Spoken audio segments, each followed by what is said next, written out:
कृष्णा हरे हरे हरे राम राम राम हरे हरे।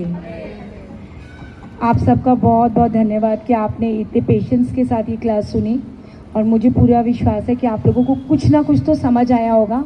अगर भक्ति के जितना भी आपने सुना उसमें से एक चीज़ भी फॉलो करेंगे तो डेफिनेटली आपका ये जीवन सक्सेसफुल हो जाएगा। इसमें जो आपका लाइफ फेलियर लाइफ नहीं होगा, क्योंकि सिर्फ अच्छा पढ़ना, अच्छी जॉब लेना, बच्चों को सेटल करना ये हमारी लाइफ का सक्सेसफुल नहीं है। हमारी लाइफ तभी सक्सेसफुल होती है जब हमें ये जो मानव शरीर मिला है, इसके मानव शरीर मिला ही इसलिए कि ताकि हम इस शरीर में रहते हुए भक्ति करें, क्योंकि भक्ति सिर्फ हम लोग ही कर सकते हैं। ये कुत्ता, ये बिल्ली, ये चिड़िया, ये मछली, ये लोग जितने भी और शरीर है, जो भी और बॉडीज़ हैं, इन बॉडीज़ में आके हमने कभी भी भक्ति की नहीं और हम कर भी नहीं सकते, क्योंकि वो सारी जो शरीर हैं वो सारे भोग ही होनी है, उसमें सिर्फ उनको कष्ट ही कष्ट भोगना है। सिर्फ एक मनुष्य शरीर ही एक ऐसा शरीर है जिसमें हम भक्ति करके अपने आप को जन्म मृत्यु के चक्र से बाहर निकाल सकते हैं।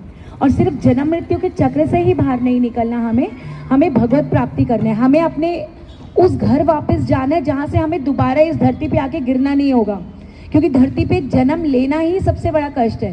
क्योंकि जन्म लेते ही 4 चीज़ें हमारे साथ जुड़ जाती है: जन्म, मृत्यु, जरा, व्याधि।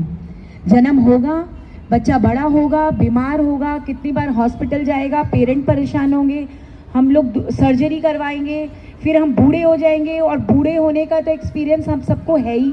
जो हमारे एल्डर्स हैं, हम उनको देख ही रहे हैं कि जो लोग भी बूढ़े हैं उनको सबसे पहले तो शारीरिक कष्ट इतने होते हैं, और दूसरा जो यंग लोग हैं वो उनको टाइम देना बंद कर देते हैं। क्यों टाइम देना बंद कर देते हैं? क्योंकि अब वो बूढ़े लोग किसी काम के नहीं हैं उनके, क्योंकि तब तो उन्होंने उनके बच्चों को पाल दिया, उनको पाल दिया, कमा के दे दिया। अब उनसे कुछ मिलने ही नहीं वाला है, इसलिए उनकी वैल्यू कुछ नहीं रहती। ये सब हमें एक्सपीरियंस हो रहा है, हम देख भी रहे हैं, और हमारे साथ भी आगे जाके ऐसे ही होने वाला है। और जो लोग ऐसा कर रहे हैं उनको भी यही सब आगे जाके मिलेगा। तो ये सब तो संसार का सत्य है। तो क्या खुशी है यहाँ पे जन्म लेने में। हम कहते हैं इसके घर में बेटा हुआ, बेटी हुई, क्या खुशी है। आगे जाके तो बेचारा वही सब कष्ट भोगने वाला है जो हम लोग भोग रहे हैं। तो सबसे बड़ी इंटेलिजेंस यही है कि अगर ये मनुष्य शरीर मिला है तो हम भी भक्त बने, अपने बच्चों को भक्त बनाए और उनके बच्चों को भी भक्त बनाए। अगर वो भक्ति कर लेंगे तो अगला जन्म नहीं लेना पड़ेगा, ये सब कष्ट नहीं होंगे।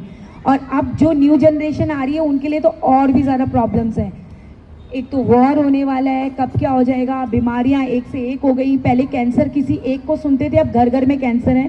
पहले एक का डिवोर्स सुनते थे, अब घर घर में डिवोर्स है, लड़ाई है, सब कुछ है, भाई भाई की लड़ाई हो रही है। तो ये सब कलयुग, इसमें उनकी कोई गलती नहीं है।